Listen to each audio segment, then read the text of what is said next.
ایک بار پھر نور میرے سامنے ایک آزمائش بنی کھڑی تھی۔ اس کا دلہن والا روپ اور آنکھوں سے بہتے آنسو اور میری بے بسی آج تک یاد ہے مجھے۔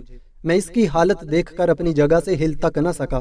وہ ہمت کرتی ہوئی خود میرے پاس آئی اور دونوں ہاتھ جوڑتے ہوئے بے بسی سے دیکھنے لگی۔ اس کے مہندی سے بھرے ہاتھ اور چوڑیوں کی کھنک، میرا وجود کانپ اٹھا۔ میں نے بھی اس کے سامنے دونوں ہاتھ جوڑ دیے۔ پلیز نور، اتنی بڑی آزمائش میں مت ڈالو مجھے۔ تم جو چاہتی ہو وہ نہیں ہو سکتا۔ میں چاہ کر بھی تمہارے لیے کچھ نہیں کر سکتا، مجھے معاف کر دینا۔ میں سائڈ سے نکل کر جانے ہی والا تھا کہ وہ میرے سامنے آ گئی۔ ایسے نہیں جا سکتے آپ، میں یہ شادی نہیں کرنا چاہتی۔ آپ سب کو سمجھائیں، مجھے آپ کے ساتھ رہنا ہے ہمیشہ، آپ کے بغیر رہنے کا سوچ بھی نہیں سکتی میں۔ یہ سب تم مجھے پہلے بھی تو بتا سکتی تھی نا نور، کیوں نہیں بتایا؟ اب جب تمہارے پاس وقت نہیں ہے تب مجھے بتا رہی ہو۔ میں کیا کر سکتا ہوں اب؟ کوئی بھی اس رشتے کے لیے راضی نہیں ہوگا، صرف میرے اور تمہارے چاہنے سے کچھ نہیں ہو سکتا۔ بارات حال پہنچنے والی ہے، چھوڑ دو یہ بے وقوفی اور آنے والی زندگی کا سوچو۔ بند کر دو یہ رونا، تمہارے یہ آنسو میری جان لے لیں گے۔ میں نے ہاتھ بڑھا کر اس کے آنسو پونچھے تو اس نے میرا ہاتھ پکڑ کر ہونٹوں سے لگا لیا اور میں چونک کر پیچھے ہٹا۔ نور بس کر دو پلیز، یہ سب صحیح نہیں ہے۔ مجھے تو یہ سمجھ نہیں آ رہا کہ آخر میری ایسی کون سی غلطی تھی جو تم مجھ سے محبت کر بیٹھی۔ اس نے میری بات کا کوئی جواب نہیں دیا، بس زاروں کی طرح آنسو بہاتی رہی۔ چلو اپنے کمرے میں، کسی نے دیکھ لیا تو قیامت آ جائے گی۔ میں اس کا ہاتھ تھامنے کے لیے آگے بڑھا ہی تھا کہ اس نے اپنا ہاتھ واپس کھینچ لیا اور سر نفی میں ہلا دیا۔ نہیں جاؤں گی میں کہیں بھی، میں نے کہہ دیا نا، مجھے آپ کے پاس رہنا ہے ہمیشہ۔ آپ سمجھ کیوں نہیں رہے؟ آپ کے لیے میری محبت مذاق ہے؟ دیکھو نور، میں مانتا ہوں تمہارے جذبات سچے ہیں، لیکن اب بہت دیر ہو چکی ہے، میں کچھ نہیں کر سکتا۔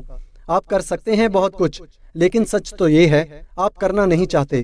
سچ یہ ہے کہ آپ کو اس دولت کے چھن جانے کا ڈر ہے۔ میں اسے سمجھانا چاہ رہا تھا لیکن وہ مجھے ہی غلط سمجھ رہی تھی۔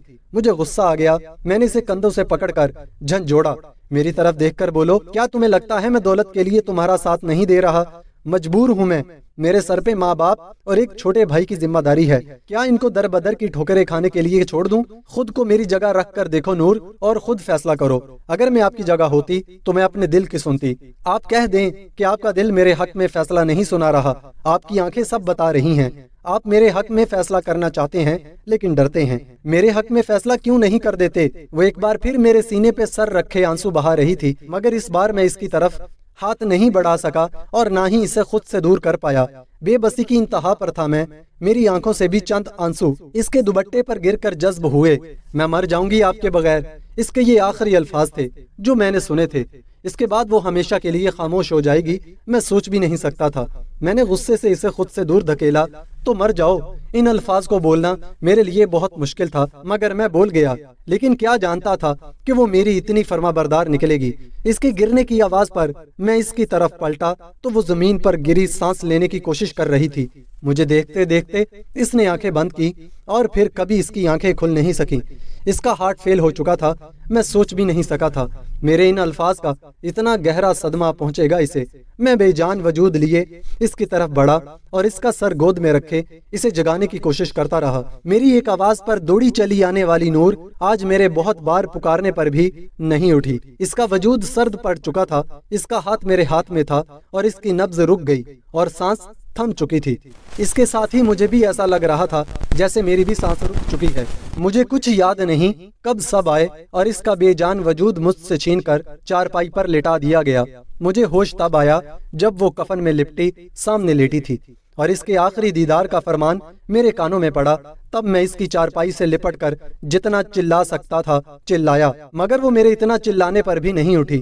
اس کی میت کا وجود اپنے بے جان کندھوں پہ اٹھائے مجھے قبرستان جانا پڑا۔ اس سے پہلے میں کبھی قبرستان نہیں گیا تھا، لیکن اب ہر سال باقاعدگی سے اس سے ملنے جاتا ہوں۔ سب چلے گئے سوائے میرے۔ ابھرتے سورج کی کرنیں میری آنکھوں پر پڑیں، لیکن مجھے ایسا محسوس ہو رہا تھا جیسے میری زندگی کی شام ہو گئی ہو۔ میری ہنستی مسکراتی نور میری زندگی میں اندھیرا کر گئی۔ اتنی محبت کرتی تھی تم مجھ سے کہ میرے کہنے پر مجھے ہمیشہ کے لیے تنہا کر گئی۔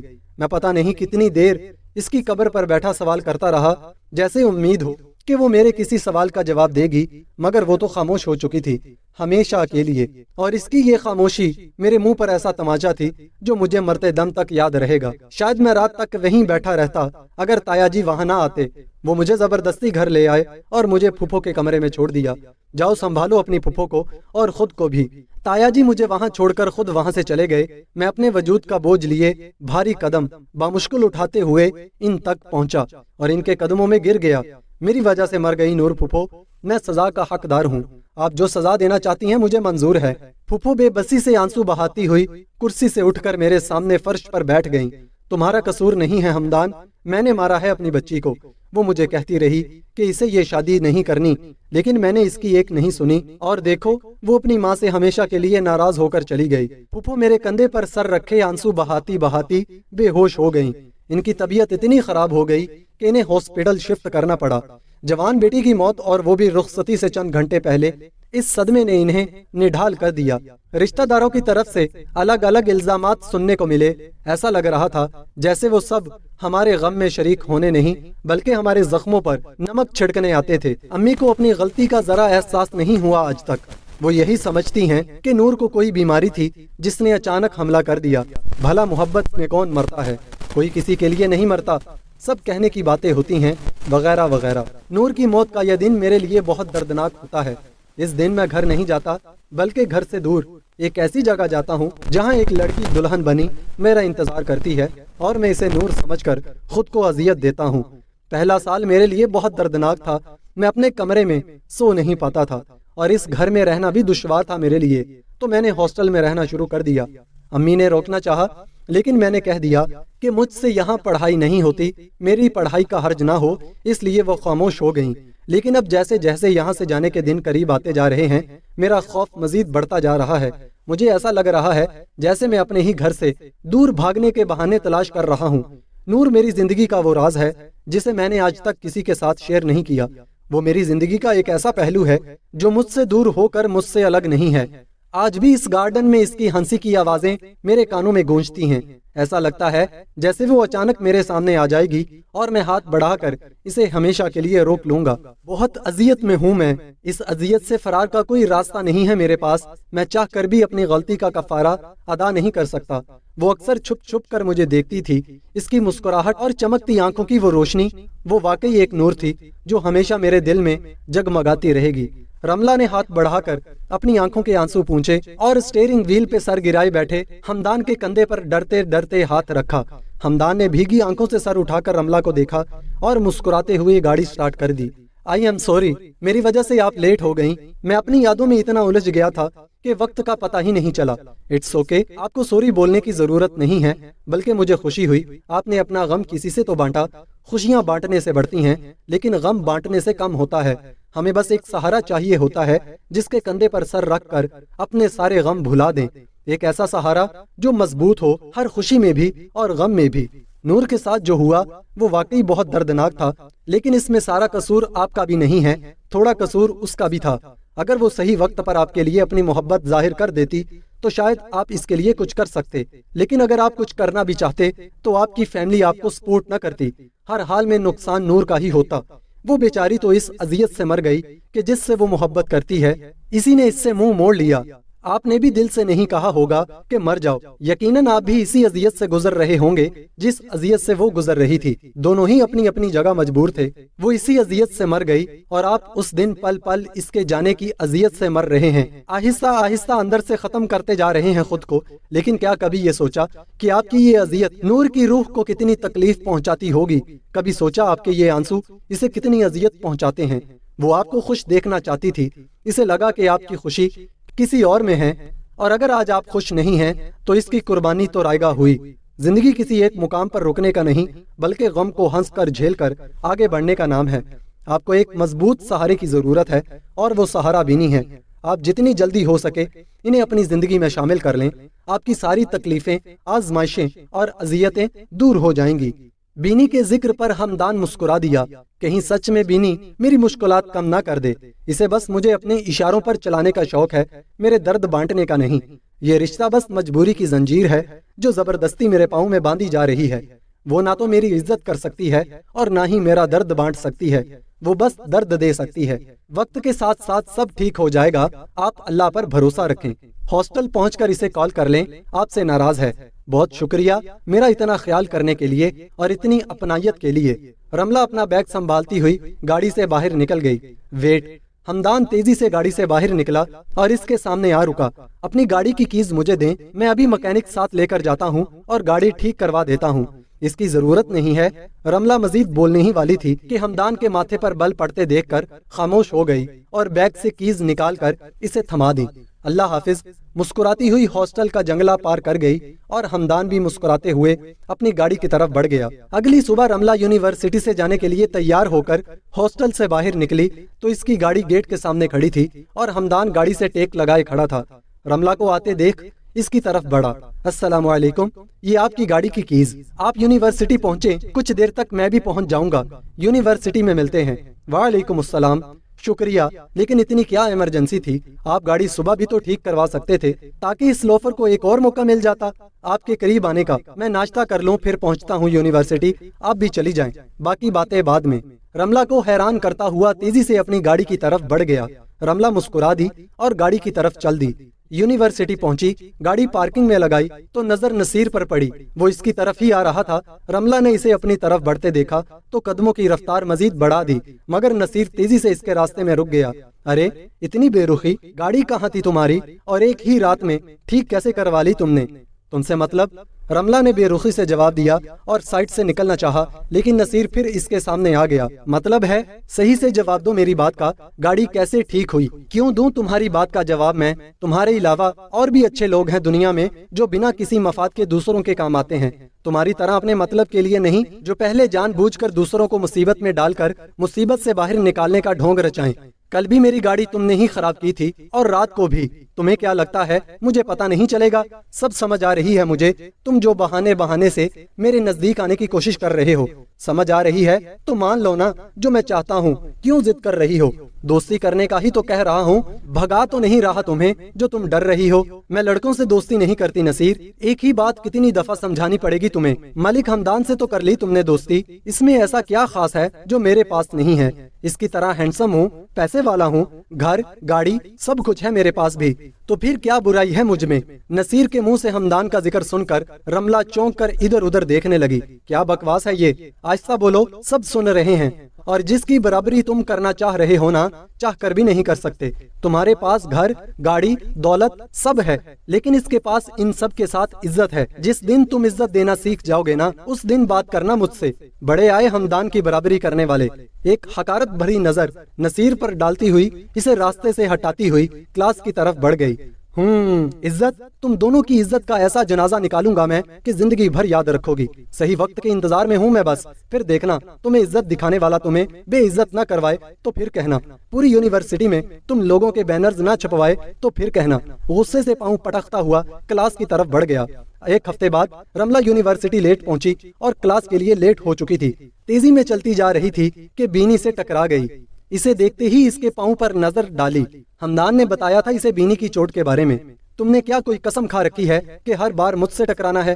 بینی شروع ہو چکی تھی۔ ہمدان گاڑی پارک کر کے ادھر ہی آ رہا تھا۔ دونوں کو آمنے سامنے دیکھ کر مسکرا دیا۔ بہت ہی منحوس ہو تم۔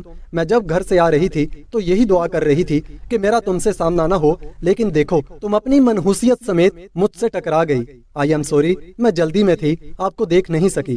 رملہ کے سوری بولنے پر بینی کی آنکھیں کھلی کی کھلی رہ گئیں۔ What you said? میں نے ٹھیک سے سنا نہیں، ذرا دوبارہ کہنا۔ رملہ نے بھوئیں مسکراتے ہوئے اسے دیکھا اور مسکرا دی۔ آئی ایم سوری، تھوڑی اونچی آواز میں بولتی ہوئی آگے بڑھ گئی۔ جیسے ہی رملہ وہاں سے گئی، ہمدان بینی کے پاس آ رکا۔ Everything is fine? ہاں سب ٹھیک ہے، عقل آ گئی ہے اس لڑکی کو، ہمدان جان بوجھ کر انجان بنتے ہوئے بولا۔ وہی وہ دوپٹے والی بہن جی ٹائپ جو تمہارا فون چوری کرنے والی تھی۔ چوری نہیں کیا تھا اس نے، تمہیں غلط فہمی ہوئی تھی۔ ہمدان نے اس کا جملہ درست کیا۔ واٹ ایور، کر تو وہ چوری ہی رہی تھی، تمہیں غلط فہمی لگی تو میں کیا کر سکتی ہوں؟ خیر چھوڑو اس بحث کو، کلاس میں چلتے ہیں۔ We are already late. چلیں۔ ہمدان کندھے اچکاتے ہوئے کلاس کی طرف بڑھ گیا اور بینی اس کے پیچھے چل دی۔ رملہ جیسے ہی کلاس میں داخل ہوئی، ہمدان کا میسج رسیو ہوا۔ السلام علیکم، ہو آر یو؟ ایک تو کلاس میں لیٹ پہنچی تھی، اوپر سے ہمدان کا میسج۔ فون سائلنٹ پہ نہیں تھا۔ سر کے غصے سے دیکھنے پر فوراً فون سائلنٹ پہ لگا کر بنا رپلائی دیے جلدی سے بیگ میں رکھ لیا۔ پتہ نہیں کون سی دنیا میں رہتی ہے آج کل کی جنریشن. وقت کی پابندی کا کوئی خیال نہیں ہے اور نہ ہی استاد کی عزت کا کوئی خیال ہے. پروفیسر صاحب کا لیکچر شروع ہو چکا تھا. بھائی جب پتہ ہے کہ کلاس میں جا رہے ہیں تو فون کو سائلنٹ پہ رکھ دینا چاہیے نا. سر کوئی ایمرجنسی بھی تو ہو سکتی ہے. نصیر نے اپنی رائے دینا ضروری سمجھا. پروفیسر صاحب نے چشمہ درست کرتے ہوئے نصیر کو گھورا. Stand up. نصیر ببل چباتے ہوئے چہرے پہ مسکراہٹ سجائے کھڑا ہو گیا. رملہ نے اسے دیکھ کر افسردگی سے سر ہلایا. بدلے میں نصیر نے اسے دیکھ کر دائیں آنکھ دبائی. بدتمیز. رملہ نے چہرہ دوسری طرف موڑ لیا. ہاں جی کیا کہہ رہے تھے آپ محترم؟ سر میں یہ کہہ رہا تھا کہ ہو سکتا ہے ان کو کوئی ایمرجنسی میسج آیا ہو. ایمرجنسی میسج یا کال کے لیے آپ آفس کا نمبر دے سکتے ہیں, گھر کا نہیں. لیکن میری کلاس میں آئندہ کسی کا فون بجا تو 1 ہفتے بعد ملے گا, وہ بھی جرمانے کے ساتھ. اور جرمانہ کتنا ہو سکتا ہے سر؟ نصیر کے سوال پر پوری کلاس ہنسنے لگ گئی. سر غصے سے اس کے پاس آئے. کیوں, تمہیں جرمانہ ادا کرنے کا شوق ہے؟ نہیں سر, میں تو ویسے ہی پوچھ رہا تھا کہ کیا پتا کبھی کسی کو ضرورت پڑ جائے. میرا مطلب ہو سکتا ہے کوئی فون سائلنٹ پہ لگانا بھول جائے تو اسے پتا تو ہو کہ کتنے پیسے جمع کروانے پڑیں گے فون واپس لینے کے لیے. 5000 جرمانہ ہے, تم تیار رکھنا کیونکہ غلطی تو تم سے بھی ہو سکتی ہے بیٹا. سر نصیر کو آنکھیں دکھاتے ہوئے ڈائس کی طرف بڑھ گئے. ایک سوال اور سر, وہ میں پوچھنا چاہ رہا تھا کہ ڈسکاؤنٹ کتنا ملے گا. اس کے سوال پر پھر پوری کلاس ہنسنے لگی. سر نے غصے سے اس کی طرف دیکھا اور چلائے, get out from my class. Naseer نے ایسے ایکٹنگ کی جیسے کچھ سنا ہی نہ ہو. ایسے get out from my class, out. انہوں نے نصیر کو باہر جانے کا راستہ دکھایا تو وہ بنا معذرت کیے کندھے اچکاتے ہوئے اپنا بیگ اٹھائے کلاس سے باہر نکل گیا. بدتمیز ہو گئے ہیں آج کل کے نوجوان. یہ سارا سوشل میڈیا کا نقصان ہے. استاد کو استاد سمجھتا ہی نہیں کوئی. جب ہم اس عمر میں تھے تو استاد کو باپ کی طرح سمجھتے تھے. جس طرح ابا جسے محبت اور خلوص تھا اور غلطی پڑنے پر ان کی ڈانٹ کا ڈر ہوتا تھا, بالکل اسی طرح استاد کا بھی ڈر ہوتا تھا. لیکن آج کل کے بچوں کے لیے نہ تو ماں باپ کی کوئی عزت ہے اور نہ استاد کی. I am really sorry sir, میں بہت شرمندہ ہوں, میری وجہ سے کلاس کا ڈسپلن خراب ہوا, میں آئندہ خیال رکھوں گی. سر مزید بولتے رہتے اگر رملہ معذرت نہ کرتی. It's okay but next time خیال رکھنا. Now please sit down. Sir کا غصہ کم ہوا تو رملہ نے سکھ کا سانس لیا. کلاس ختم ہوئی تو نصیر پھر سے کلاس میں داخل ہوا اور رملہ کے ساتھ آ کر بیٹھ گیا. رملہ حمدان کو میسج ٹائپ کر رہی تھی. الحمدللہ میں ٹھیک ہوں, آپ کیسے ہیں؟ میسج سینڈ کر کے فون بیگ میں رکھ دیا کیونکہ نصیر کا دھیان اس کے فون پر ہی تھا. میرے میسج کا ایک بھی رپلائی نہیں دیا تم نے اور الٹا مجھے بلاک بھی کر دیا اور حمدان کو فوراً رپلائی. واہ کیا کہنے ہیں جناب کے. تمہیں کس نے کہا کہ میں حمدان کو ہی میسج کر رہی تھی؟ تمہاری ان آنکھوں کی چمک دیکھ کر سمجھ گیا میں. رملہ کی آنکھوں میں دیکھتے ہوئے بولا. دونوں کی نظریں ملی اور رملہ نظریں چراتی ہوئی دوسری طرف دیکھنا شروع ہو گئی. نظریں چرانے سے سچائی بدل نہیں جائے گی, میری طرف دیکھ کر بات کرو. رملہ کی بائی پونی کھینچتے ہوئے بولا. رملہ نے پلٹ کر اسے گھورا اور اپنا دوپٹہ سیٹ کیا. بہت بدتمیز ہو تم, مجھے تم سے کوئی بات نہیں کرنی, دفع ہو جاؤ یہاں سے. نہیں جاؤں گا میں یہاں سے, تمہیں جو کرنا ہے کر لو. نصیر ضد پر اٹک چکا تھا.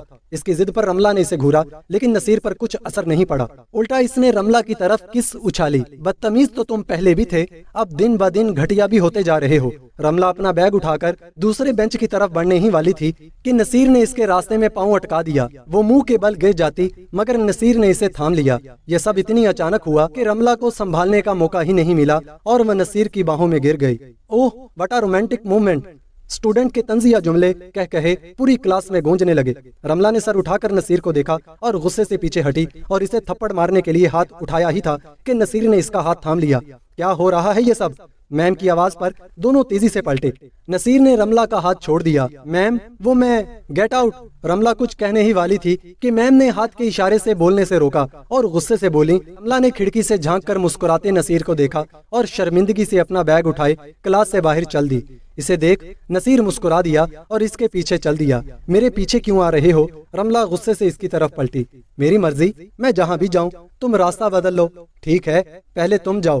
رملہ غصے سے مگر مدھم آواز میں چلانے کے انداز میں بولی. کول ڈاؤن, جا رہا ہوں. مجھے بھی کوئی شوق نہیں ہے تمہارے پیچھے آنے کا, لیکن کیا کروں, دل کے ہاتھوں مجبور چلا آتا ہوں. کندھے اچکاتے ہوئے آگے بڑھ گیا. رملہ گراؤنڈ میں بیٹھی آنسو بہانے لگ گئی.